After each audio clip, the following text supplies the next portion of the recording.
Hey guys, welcome to the Happy PharmD podcast. I'm really excited about today's episode. I will be interviewing one of our newest members of the Happy PharmD family. So I'd love to welcome our new coach, Janan Sarwar, to the podcast. Thank you so much for being here. Thank you so much for having me. Absolutely. So let's jump right in and go right ahead and give a brief bio about, where you're from, where you went to school, and where you are now. I'm Janan. I went to pharmacy school at the University of North Carolina, Chapel Hill. I am currently a very atypical pharmacist by day, and in my spare time, I'm a new coach, a career coach with the Happy PharmD.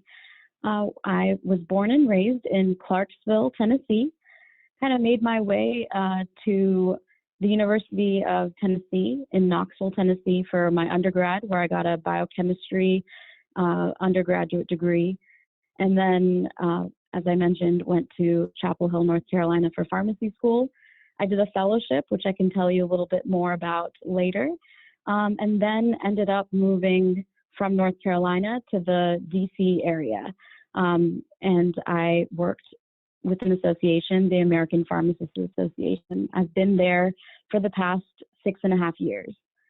So that's a little bit about my career journey so far.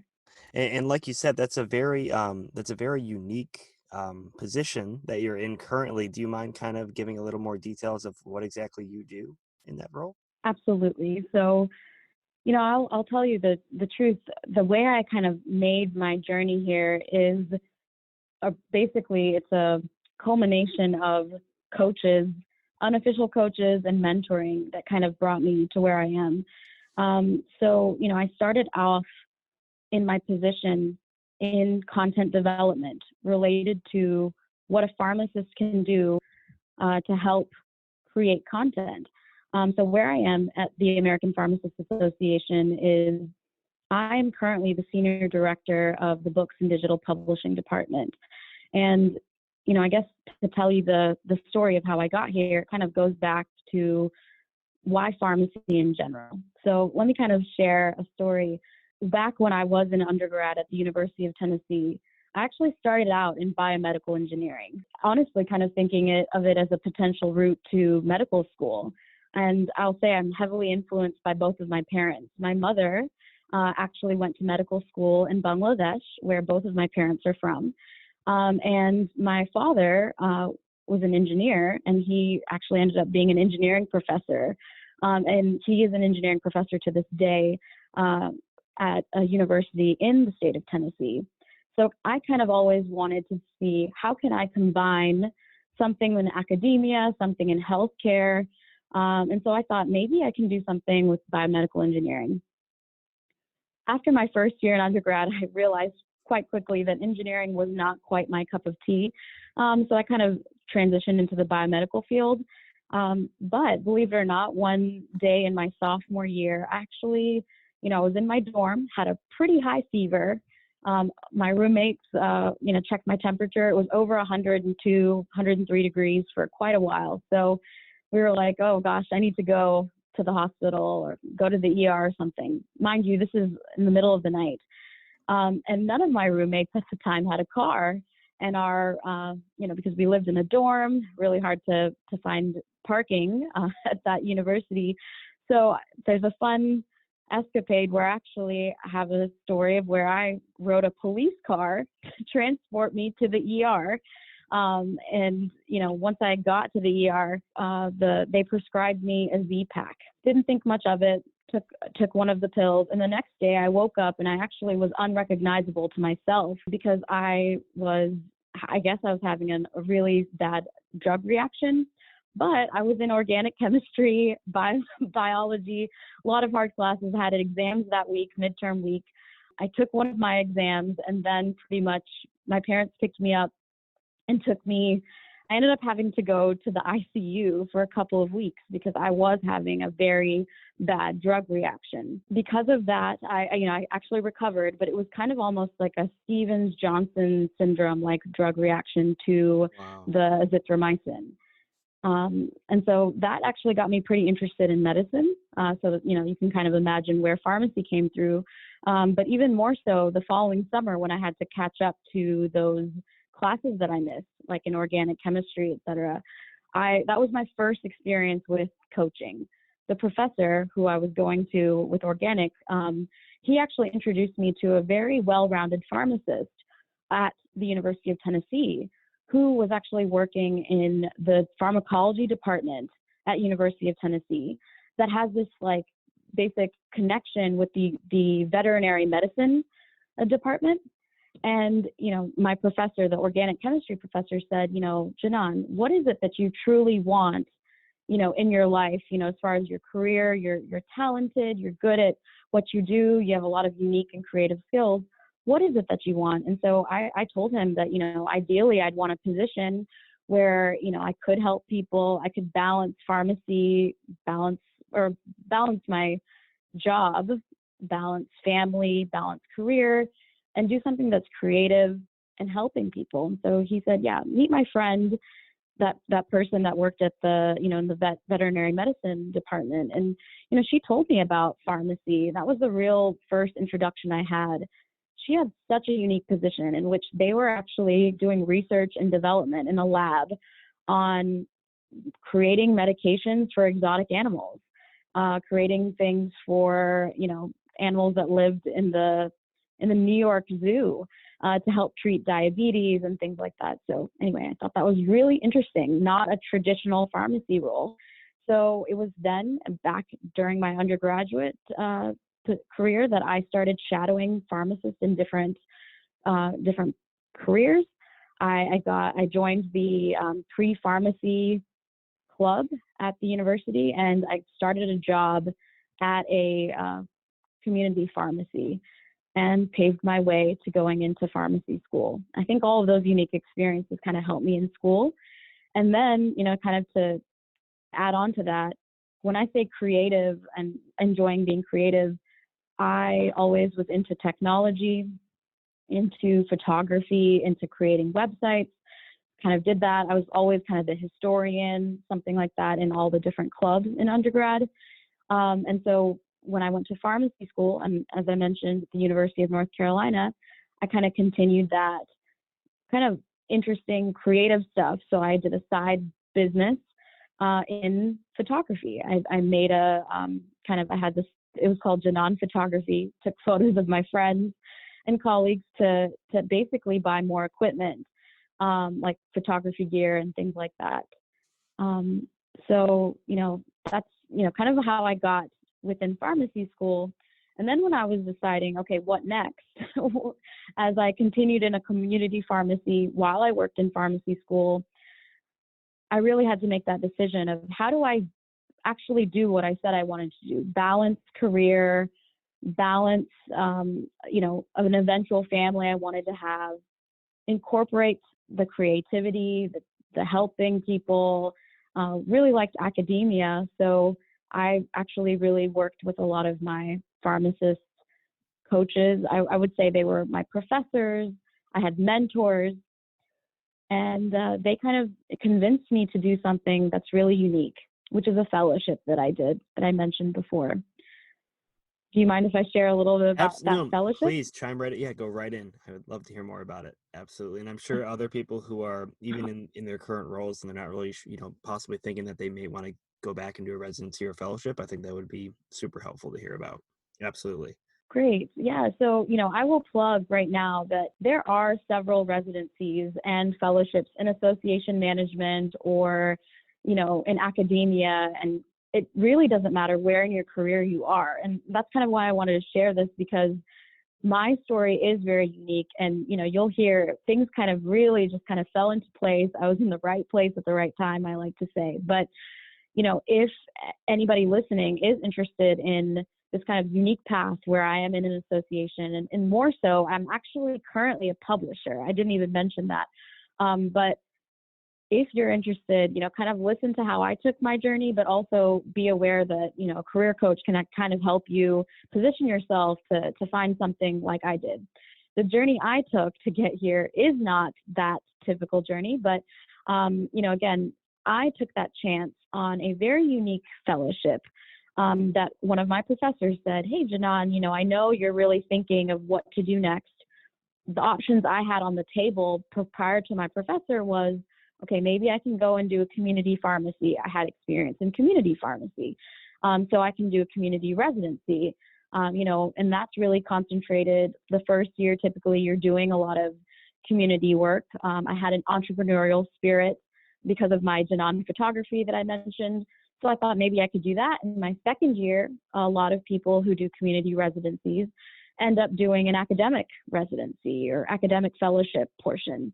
So that was one of my career options. Another career option was I did get an offer from a local chain car drug, which actually got purchased by Walgreens. So going into working for Walgreens or any kind of community, or doing something completely else, that I wasn't quite sure of. But, again, my professor basically introduced me to this fellowship that they were creating called a Fellowship in Educational Technology, Research and Design.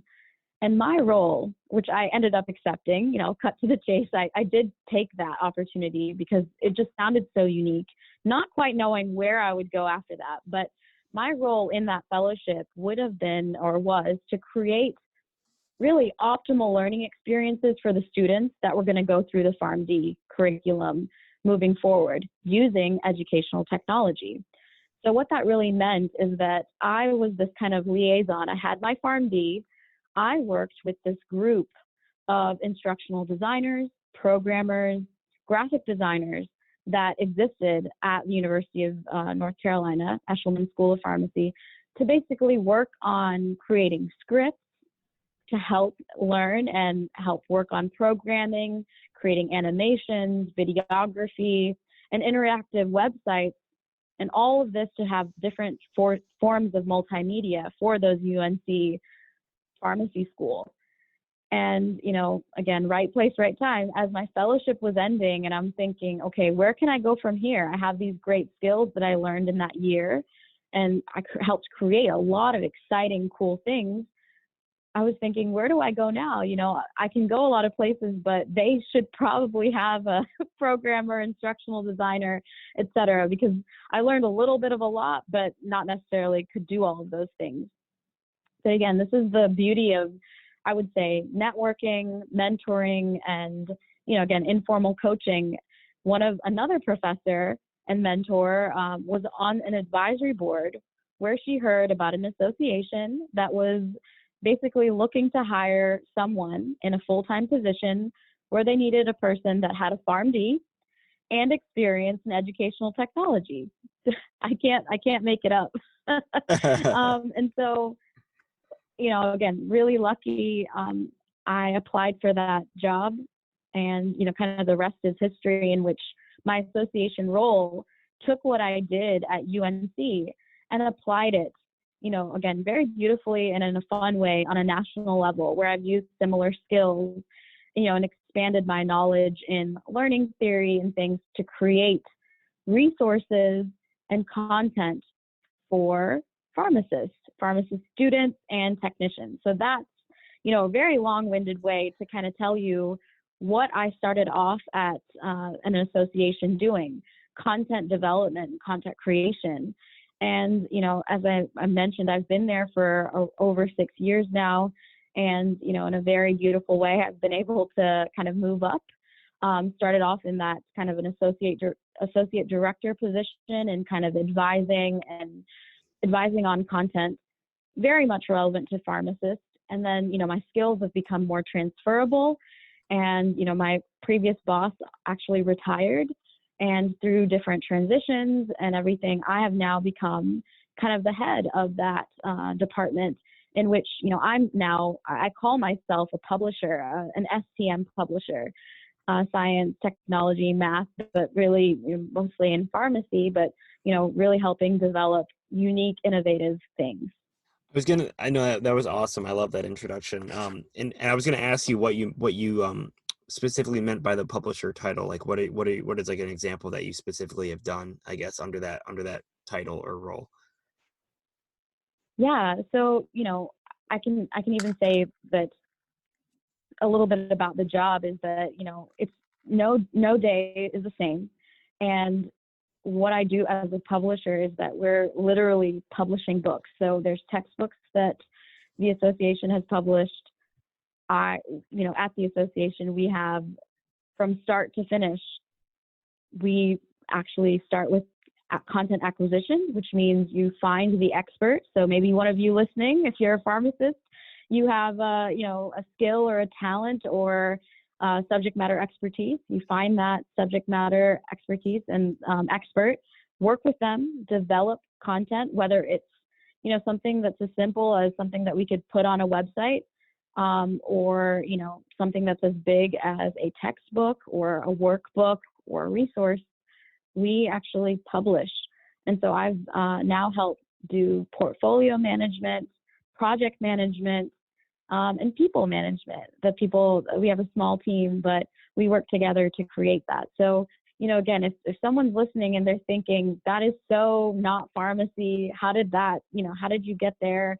You kind of heard my journey, but a lot of the things that I do on a day-to-day, when I speak to, what's my typical day like, currently because of COVID-19, I do work from home, but for the past couple of years, I have worked from home because my husband, actually, my spouse, is a pharmacist as well, and his career moved us from that DC area where we lived to Kentucky because of the pharmacy that he works for transferred him here. So, I have this role on a day-to-day basis. My job is dictated by the meetings that I have where we're managing content, again, so maybe an entrepreneur can relate to me, where you're kind of balancing working on creating new things, new business lines, new ideas, being innovative, to maintaining and updating the stuff that you currently have.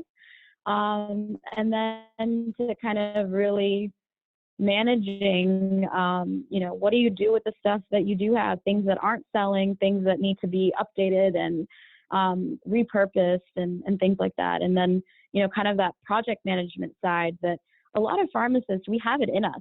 And again, that's why I would say 5-10 years ago, I don't think I would ever imagine that I could define myself as a publisher.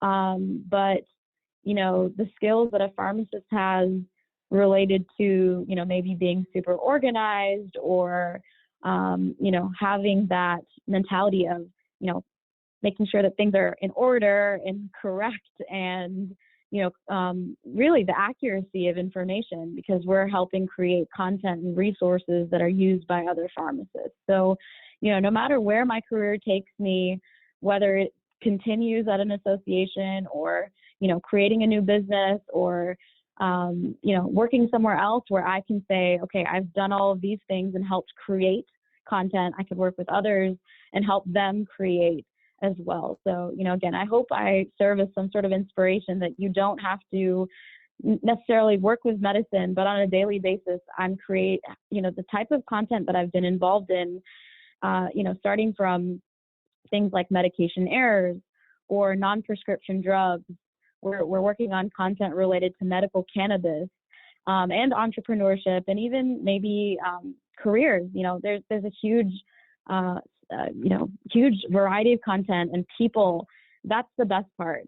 And that's, I guess we can maybe talk a little bit later about why coaching and what got me into coaching. But, I've been working with people and helping kind of see their dreams come true, and that they're working in their pharmacy, whether it's a community or a hospital or wherever, and they have this extra passion of wanting to publish or create something, and being able to actually, sometimes after a few months or years, being able to say, hey, here's your name on the front of this thing that you created. That's really rewarding. And it's been a thing I've been able to see, and it's been an exciting, beautiful thing.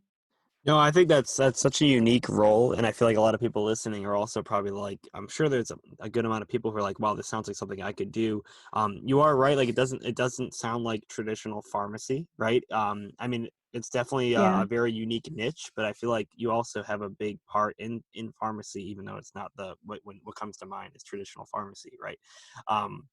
But I think that you actually read my mind, so that does kind of tie right to my next question about how does all of that tie into coaching for you? Yeah. Well, first, something that I will very honestly admit I really do believe in coaching, just in general, the concept of coaching.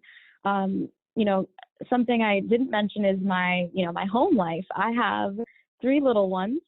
You know, Chris, I know I've told you a little bit about them, but I Yep. have currently a 5-year-old, a 3-year-old, and a 1.5-year-old. So, you know, on the home front, really busy with little ones, and you know, having that career, being a mom, trying to balance it all. I actually, you know, believe it or not, hired a health coach. So I know that's unrelated to career coaching, but, you know, kind of wanted to speak to the concept of coaching. I thought, you know, it's just coaching in general.